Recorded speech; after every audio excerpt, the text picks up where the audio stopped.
And welcome to class. Take a seat, grab your notebook, your notepad, whatever. This is financial literacy. I've been Black all my little life, and I know in my community, a lot of people are not taught financial literacy.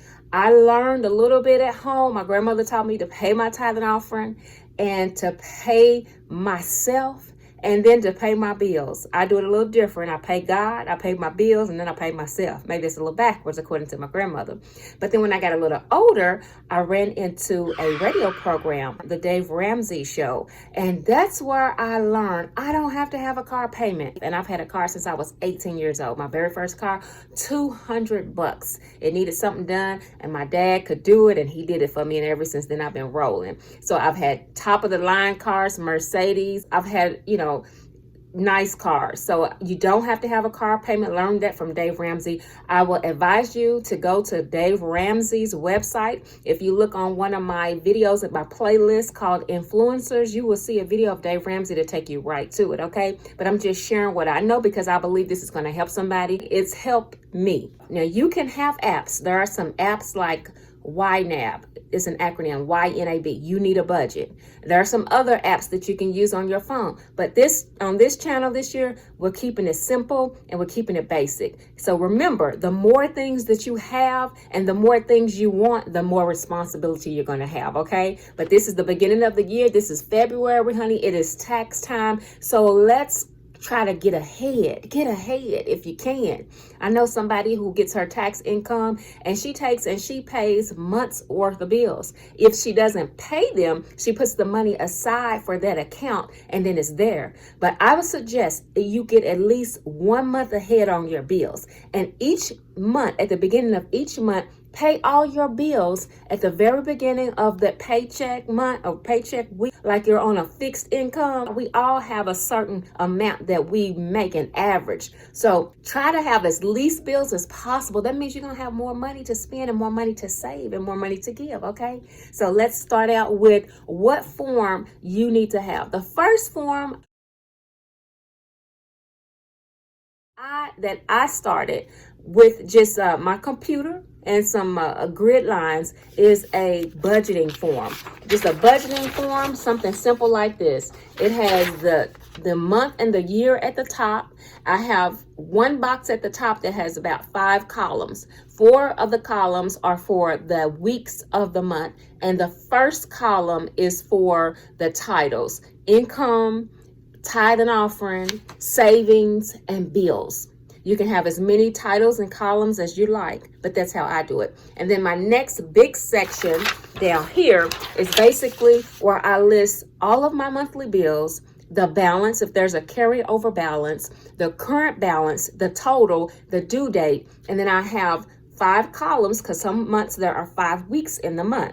And after that, I put a paid date column and then a very final column for arrangements or the balance. So at the very beginning of the month, I can see what my balance is. I can see what my current charges are. And at the end of the month, if I have a 0 balance, that's what you want. But if not, if you have a carryover balance, that's on the end of that row. Okay. So I just want to say everybody needs one of these. If you do the work, you only have to do it once a month. Sometimes you might have to go back. And if you want to pay your bills twice a month instead of monthly, then you have to go back and revisit that twice. The next important thing is after you pay your bills, you want to jot down for each bill. You want to have a little folder with maybe a binder and dividers for these 3 forms. There's going to be one optional form. This next form is a payment record. There's nothing like getting on the phone with a bill collector or an agency that you're making payments to and you don't know your information. You have the bill, the date you paid it, the amount that you paid, maybe who you talked to, the phone number of the company, and your balance. Okay, so that's an easy way. You're just going to have 12 of these for the whole year for each subject or each account that you have. That's a great way when you're doing your business. You just pull out your little binder. You have your budget. It tells you everything, how much all of your bills are for the month, how much your income is. And then you have your individual payment record. So if you want to talk to someone about a certain account, you just flip on over here and say, hey, this is what my charges were. This is who I talked to. This is the arrangement that I made and such and such. Okay, the next form is a weekly activity schedule form. Okay, so if you have a to-do list, you might want to keep that in one specific place. I know sometimes I have been guilty of writing notes here and there, and then you forget, where did I write that down? If you write on the back of an envelope, which envelope was it on? So if you have a daily or weekly activity log, and even have the times on it, see right there, what time are you going to get up? Because your time is precious. So if you're going to set a regimen for yourself and make it easy on yourself, this is a log that you can go to see what you did last week, what you did yesterday. You can even put what you ate on it if you make enough room for it. But this is so important to keep track of what you need to do, because sometimes you just forget, especially if you have a lot of things to do. But this year, I'm trying to keep things basic and simple, and these forms really help me out, especially if you keep them all in one place.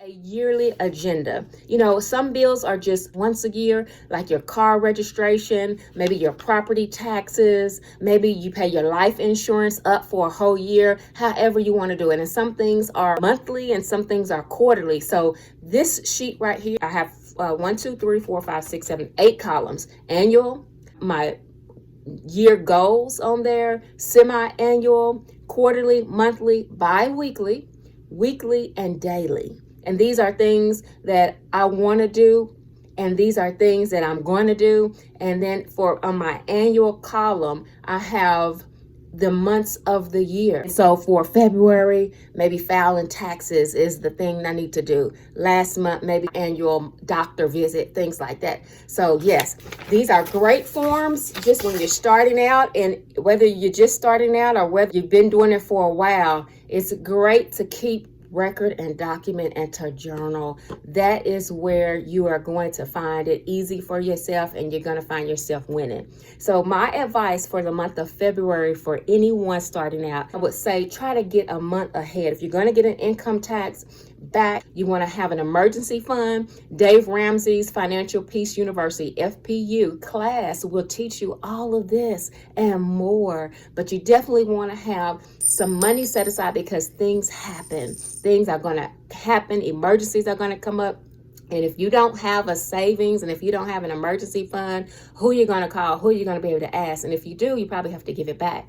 So it's good if you can supply your own self with some funds. If you get a month ahead in your bills and have your money set aside for next month's bills already, if something happens, guess what? You're okay, because you already kind of have been ahead already, okay? So I hope these things help you. I had a friend that posted about us paying our taxes. We have to pay taxes on our income. We have to pay taxes when we go to spend the money that we've already made when we buy things.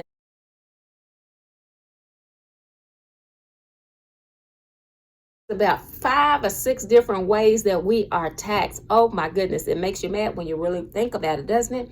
So listen, be careful with your money. Remember, the less bills you have, the more money you're going to have to spend. And if possible, for those who are married and for those who are couples and sharing bills, you want to be able to survive in case anything happens to your spouse or your companion. You want to keep your bills to a minimum and be able to afford, if anything happens to that other person, that you can still stay in your house, still make your insurance payments, your car payments, whatever payments that you do have. Okay, God bless you. I hope this video has helped you. And if you have not started out with budgeting, we're going to talk a lot about things that you should do, maybe to even build your credit, and maybe things that you should not do. If you're young, you're just starting out on your own, I hope that these videos will help you. And until next time, have a beautiful, blessed day.